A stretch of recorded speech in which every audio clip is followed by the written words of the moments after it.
slight left onto M9. Yes, my lady, I will turn left. So another week, another seatless. This time around, it's different under the skin. This is a C220d. The D in this case, of course, represents diesel.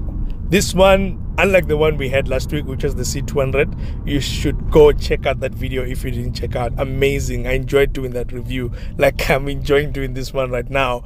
This one is a diesel. Of course, it is a 2-liter. 147 kilowatts, 440 newton meters of torque. The one we had last week was a C200, which has a 1.5 liter, 150 kilowatts, 300 newton meters of torque. Both of them have the same ISG system, integrated starter generator, which gives you extra boost on takeoff or overtakes. That will give you an additional 15 kilowatts and 200 newton meters of torque over the reported figures. My limited understanding of ISG is that it only provides temporary boost. This is not permanent. It only happens in those instances I mentioned, but otherwise these cars are as per their normal reported figures. I'm sure we have smart people with more technical knowledge on this because mine is quite limited. Otherwise, let's get rid of this lady because I'm trying to focus and she's busy giving us instructions. Let me do things the right way. Welcome to the channel. I'm Sibua and I appreciate that you're here with me today. So I think we should regard this as part 2 of the seatless review because just last week we did the seatless, which was spec'd similarly. The difference being colors, of course, inside and out, and then looking at the fact that, of course, the engines have already indicated that the other one was petrol and this one is a diesel. Anyway, I turned this navigator on intentionally. I know how to get to Central. I'm just going to pass by Sunnyside and get to Central. That's just what I'm going to do right now. But I wanted to show you how it works. Of course, this is not new to Mercedes. It was there in the previous MBUX system as well. But here, because the screen is bigger, it's showing you it's crisp. I mean, it's amazing how it does it. Of course, I love it. Sometimes I just do navigator for the sake of just seeing it. You know, when you're just driving on the road and it's showing you that you need to turn here, pointing, arrows and so on. I'm telling you, if anyone is coming in a Mercedes Benz and they're telling you that I'm lost, just tell them that, you know what, you're lying, you're late, or you're somewhere else, because there's no way you're gonna get lost in this thing. This thing is the best navigator in the market right now. But if I had to choose paints and colors and so on, I'll probably take the high-tech silver metallic that we had last week on the exterior. And the reason being that this graphite gray metallic, it's a little bit high on maintenance because it's quite dark. You know, sometimes you can't even see that it's gray. Some people thought this car is black, and it's not black. It depends on the shade of the sun and so on. And when I'm thinking about that, I'm like, no, it's going to be high maintenance. Scratches are going to be visible. Dark colors are like that. But when it comes to the interior, this is the one. This brown interior, this wood effect on the dash, it's quite amazing. I think if I have to choose between the two, because I don't like that red interior color that is in that the C200 that we tested last week. That color for me, it's a little bit too much funky, it's too much playful. But in here, I feel like it's more sophisticated, like this is intended to be. This is an executive sedan car. I'm expecting that. I'm not in a sport car. Yes, it can be sporty, especially the C200. We're going to talk about that. But I think for me, this interior works much better. Even the combination of the colors and so on is much more sophisticated than finding red mixed with carbon fibers and so on. That is not necessarily my favorite in that case. But besides that, I don't want us to focus a lot on the looks, and this mirror looks like that, it has LED lights, it looks like this, because they are practically the same. I'm going to say the same thing, difference being the paint. So if you want to hear about that, go to the in-depth review on the C200. You're going to find a lot more information on that. But like I said last week, we're not going to argue about the looks of this car. This is just so appealing that I'm not willing to make an argument or bring a statement or say anything. You know, if anyone is to argue that this car doesn't look great, I'm just going to keep quiet and look at them and smile, because there's just no way. No way. So if you go to Mercedes website right now looking for this car, you'll find that it will cost you standard 961,000 and some change, and that means it's around 50,000 more than the C200. So if you're looking for a diesel, you have to spend more. But if you look at performance ratings for these two vehicles, C200 and C220d, they are not different on paper. And if you look at what Mercedes has rated them, actually, it's like 7.3 seconds to 100, 0 to 100.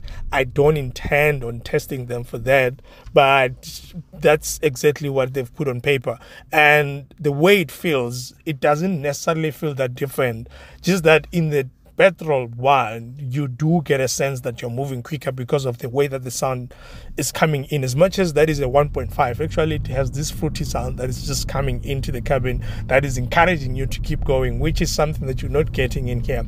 So if you care more about how a car sounds, if it makes you panic when you get that diesel engine, because the diesel, once you start pulling it hard, it has this grunt and it gets to a point that it starts to panic a bit. It's not necessarily panicking, still going, but the sound that it makes, this truck like it can make you feel a little bit uncomfortable. So that's something that you just need to be aware if you care about those things. I can't really say it's annoying, but before it moves to the next gear, and that's how diesel is, you get to a point where you're like, I'm not sure, because it makes this scratchy sound a bit before it changes the next gear.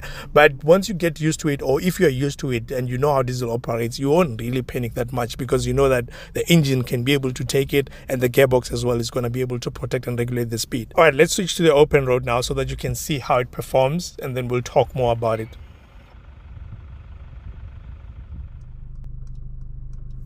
I want you to listen to the engine sound as I'm pulling off right now, and afterwards go to the C200 video at exactly 15 minutes and 20 seconds and compare the sounds.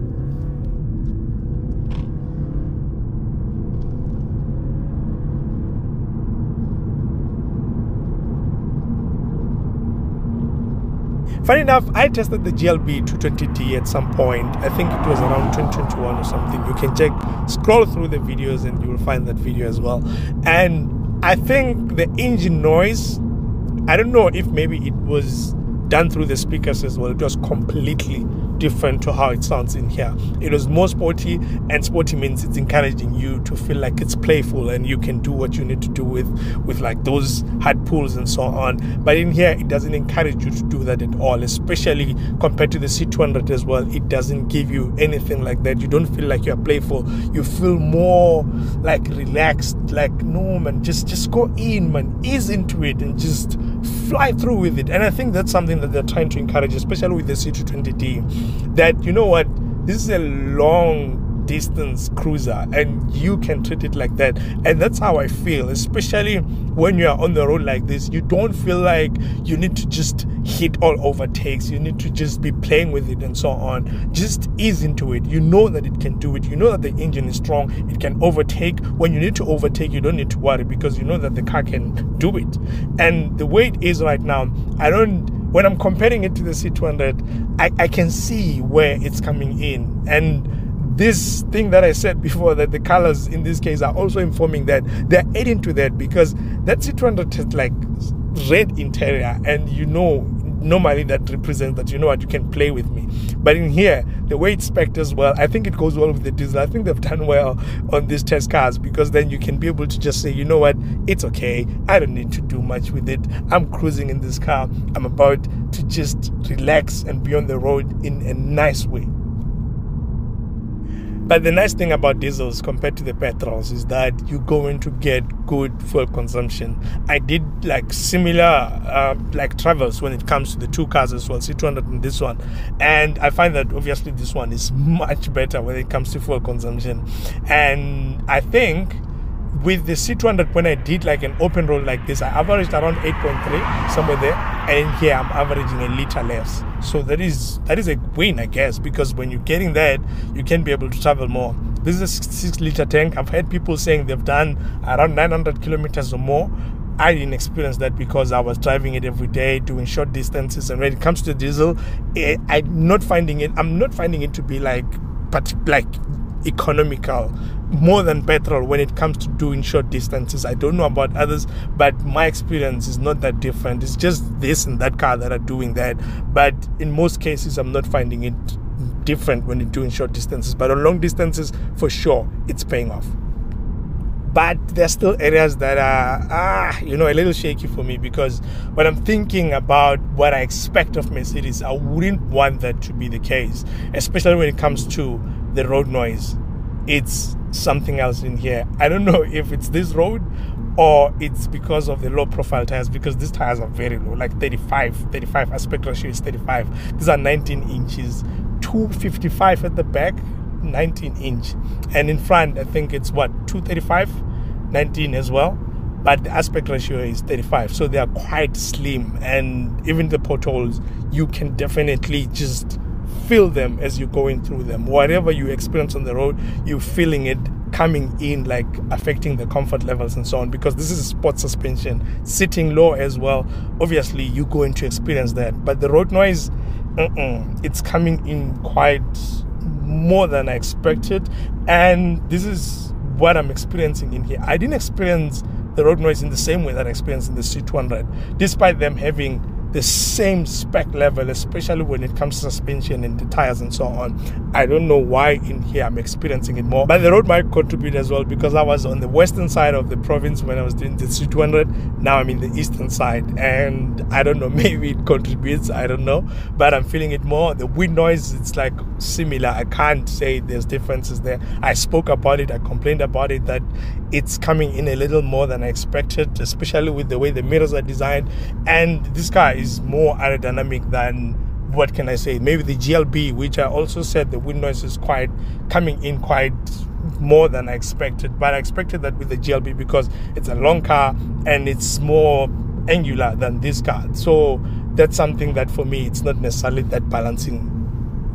And the stuff that I spoke about in the C200 review as well, when it comes to the comfort that is brought about, silence in the cabin, it's not something that I'm getting in here, because there's some squeakiness that comes, especially when you find rough patches on the road. You do get some squeakiness with the areas that have hard plastics, and that's something that I spoke about in the C200 review. I thought it's that unit, but it looks like it's a C-Class thing now, because this is another unit that we're having. It's not the same as the one last week, but I'm experiencing the same things, and that might bother you a bit, because it means the car is a little bit delicate compared to other cars out there that you can say, when I'm hitting the bumps and so on, or I'm going to drive on gravel a bit, I can be able to just do like maybe 60 kilometers an hour, or maybe 80 to all the way to 100. In here, I think you're going to be pushing it, because again, like when I'm thinking about just the tire size as well and the way they are, it's going to be problematic for you to actually do that. But you know what, I can't fault much about how it drives, because the drivability in here, they managed to make it that driver's car. It doesn't necessarily feel as agile as the C200, because that one was spec'd with the rear axle steering, so this one is not. It's not that different. I mean, Mercedes is good at making driver's cars, and that's something that I'm still experiencing in here. Overall, I can't really fault it on that, because that you're still getting in here. It's not something that I can say you're not getting. But overall, if I just have to consider the C-Class right now, and I look at the 220d and the C200, and I'm like, which one would I go for? I think for me, because I appreciate both a car that can be sensible and be able to be playful as well, I'll probably go for the C200, because, you know, it has much more that it's bringing to the experience of driving. You can play with it. It brings this sound in the cabin that, you know what, when you're driving, it's encouraging you to just play with it if you want to, and if you want it to just go quiet, it goes quiet. It's not the sportiest of them all, because there's still 43, there's still 63 that you can go for and get much more, but those are obviously more pricier as well. But if your budget is sitting around this level, I think the C200 does bring about an element of playfulness in it, as much as it's as sensible as this one. So because of that, that's probably going to be my pick between the two. And understand that for those who just want to save fuel and so on, this is their best shot at that, because you can go a long distance in this. But otherwise, that's my pick, and you can tell me your pick in the comments. With that said, thank you so much for being here with me today. I really appreciate it, and I am out.